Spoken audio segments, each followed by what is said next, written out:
party people? This is Veronica, and I just wanted to do a very quick blog about controversy and the rhetoric or conversation that surrounds it.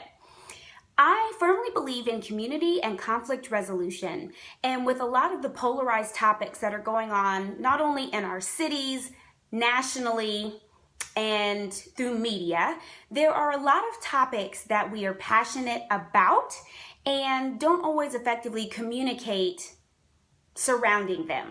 So I just have 5 simple rules that I like to apply when talking about healthy conversation. So you can take my little 25 cents and store it in your piggy bank, or you can toss it away and it's all love and light. But rule number 1, don't prejudge.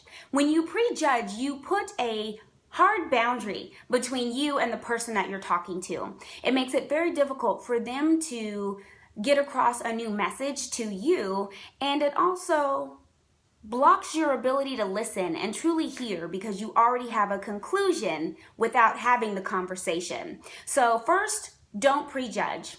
Second, make sure that you root your argument in facts. Facts are proven. Not only does it give you the authority and support behind your intentions, motives, heart surrounding the issue, but it also gives you credibility. And when you lend credibility to the truth, it definitely gives it more power and impact. So root your arguments in truth.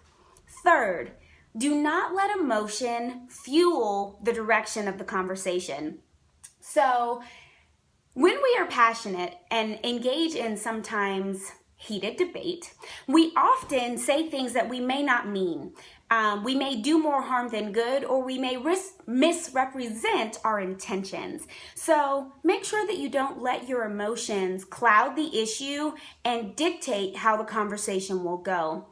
Number 4, listen, but listen actively. That means with your eyes, with your ears, and with your heart, so that you see their mannerisms and their body language. You hear their tone and intention behind the message, and their intention towards you in conveying that message. And then finally, listen with your heart so that you emotionally absorb and process what you need to receive from what they are telling you, and decide if it's something I need to keep as my truth or discard as something not valid. So definitely actively listen. And last but not least, respond to what you are actively discussing. Oftentimes we take our stance and then we end up talking in circles and circles because we're making our references from perception, not necessarily truth, or emotion, which can cloud the truth.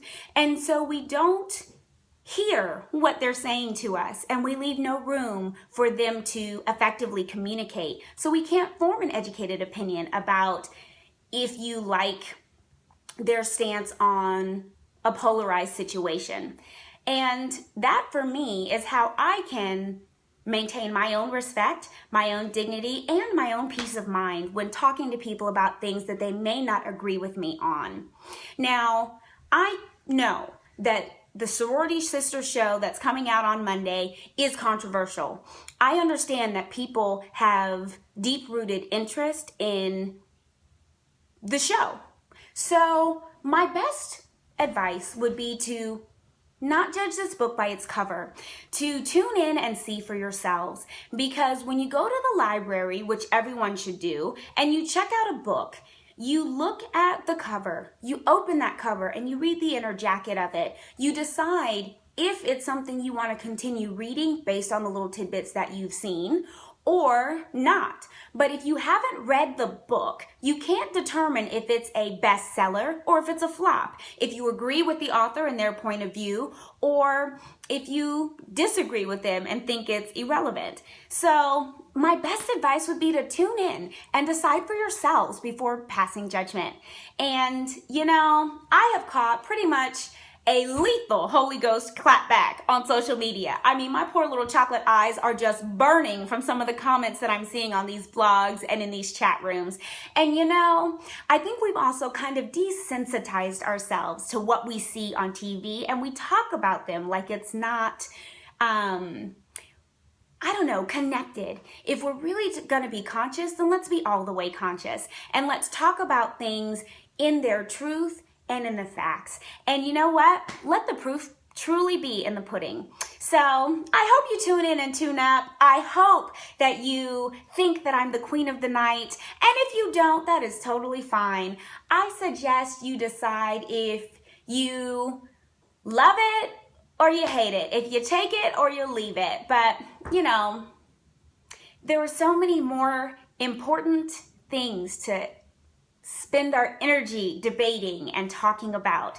So take it with a grain of salt, decide for yourselves, and if you decide to tune in, wonderful. If you decide to tune out, it's all love and light. And honestly, I wish you all nothing but the best. I hope we move forward from this place in victory, and that's all I have to say. Peace out, sauerkraut.